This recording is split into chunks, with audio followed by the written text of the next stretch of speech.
Hi Gianna, you're very, very welcome today to our Coffee and Careers blog. My name's Duff, I'm the Careers Advisor for the College of Arts, and this is Gianna Legate. So Janna, would you like to introduce yourself and tell the students a little bit about what you do? Sure, thank you for having me. Pleased to be here. So my name's Janna, and I am a graduate of the University of Glasgow, class of 2013. Long time ago.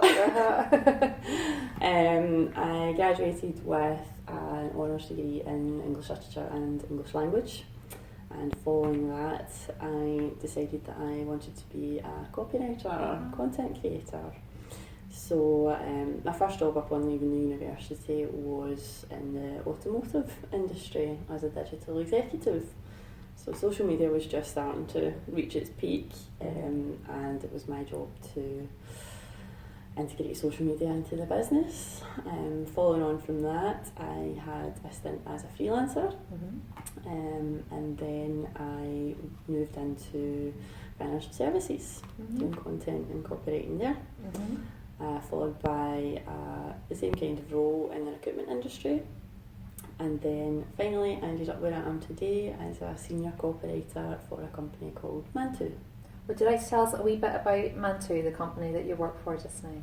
Yeah, so Mantu is a global ecosystem of brands. We're based across 60 countries. There's 7,000 of us.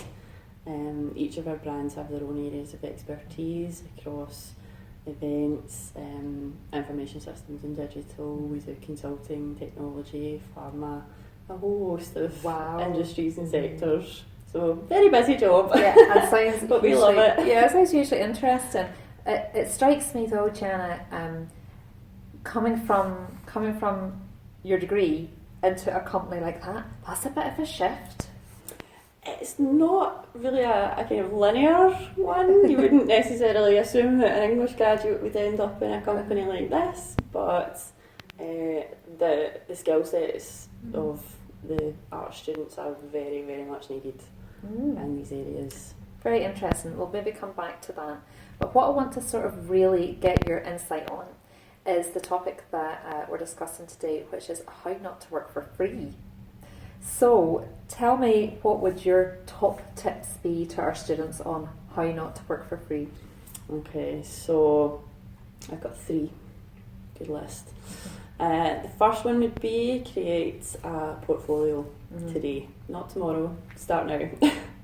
Build up as much many examples of work, as much content as you possibly can.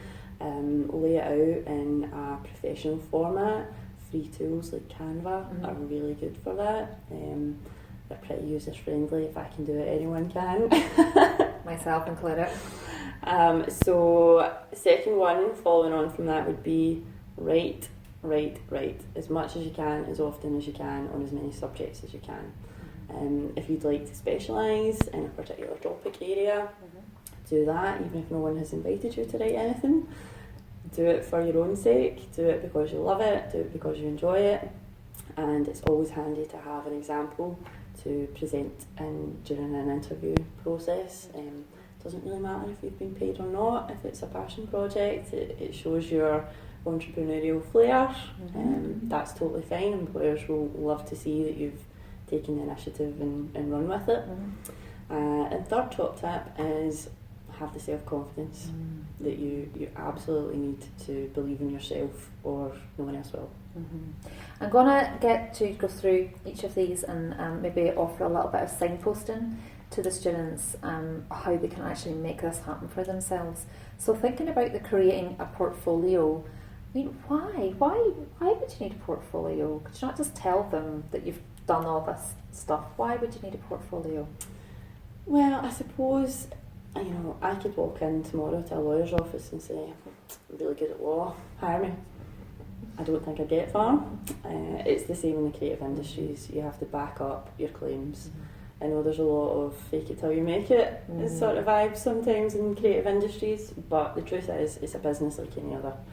You have to be able to demonstrate your own worth, and if you've done the work already, by the time you get to an interview stage, it looks so much more impressive than someone who cannot back it up and just talks a good game. And it's the same kind of thing that we say to students all the time about evidence-based responses. You know, don't just say, I'm great like you. I'd be a great lawyer. Yeah, I'd be a great lawyer. Where's your evidence? You're just sure about it. Have a good feeling. About it. So I think that's a lovely piece of advice to, you know, have it there in black and white or multicolour, whatever you decide. And I definitely concur with the Canva suggestion, because I use Canva, and if I can use it, anybody can use it. So again, this kind of your second top tip about keep writing, keep creating. I once heard what I thought was a fabulous piece of advice from somebody in the media for students, which was, don't wait for somebody else to give you permission. Just go ahead and do it. What are you waiting for? We all have, you know, a camera in our pocket at the drop of a hat to go and create content. So tell me a wee bit more about why you think that's important. So first of all, it shows that you really do love your subject. You know, if you're waiting for an invitation to do something that you love doing, it's not going to come, I'm afraid. The world is not that kind, unfortunately. But it, firstly, is good practice. For when you are in a real live brief situation, you will not have 3 weeks to think about the perfect title. You'll have maybe 3 hours. So getting yourself used to working at a certain pace, getting yourself used to the creative process, how much research do you need to do, how fast can you write, what's your personal style, what do you bring that another writer or another creative couldn't have. You know, it's a very individual pursuit. No two writers will be alike, and you have to be able to hone your own brand, particularly if you're looking to specialise in a particular subject area. Like myself, I was very interested in the business and corporate technology, kind of innovation side of things. But it's quite hard to break in if you haven't had that experience, if you don't have the vocabulary and the topic areas to discuss that at length, without having to do hours and hours and hours of research each time. So as well as writing a lot, I would suggest reading a lot, because the more familiar you are with the topic, the easier it becomes to portray yourself as an expert on it. And finally, your last top tip, self-confidence. Why is it important to be self-confident in this creative and cultural sector? Well, it is a competitive field. Make no mistake, there will be at least 10 other people desperate to do the job that you want to do. You know, in any given interview, in any given day, you are a small fish in a big pond. So you have to be able to stand out. And if you don't believe that you can stand out, if you don't believe that you have something special or that you're worth it, how are you going to convince anyone else that you are? And I think the 3 points that you're making, they're not in isolation to each other. They're completely symbiotic, in that, you know, you can't be confident if you don't have the evidence. You don't have the evidence if you don't write. And if you're not passionate about your subject, you're not going to write. And if you're doing all that writing, why not put it into a portfolio? And then you'll have the self-confidence. So it's like they're all completely feeding off each other. It's a virtuous circle. Totally. And each of the previous 2 tips will help you develop and grow that self-confidence. And really, I think finding a passion for your subject, whatever that may be, you know, if you like to write about celebrities, if you write about animals, if you write about nature, if you write about business, it really doesn't matter, because it's the same skill set that you're using every single time. So what you're describing to me, Gianna, is doing all of this activity, and it allows you then to apply for paid roles, to present yourself as a freelancer. Yep, so freelance, of course, you will have to have a portfolio. Having your own website or your own blog, something like that, is a really good tip for freelancing, particularly because it shows that you care enough about your own business, about your own personal commercial enterprise. And if you care about your own, you'll care about your clients, because you understand that's how it works. You know, it is a business environment at the end of the day, although it's, you know, airy-fairy and arty-farty. But the same applies when you're talking to employers. It really does. So let's go to the second part of the topic now, which is know your worth and when to ask for payment. So when do you ask for payment? You always ask for payment. Nothing in this life is free, and you should not be free ever, in my humble opinion. Yeah. It's a strategy that has worked for me. You really, in a nutshell, you just have to hustle. Don't take no for an answer.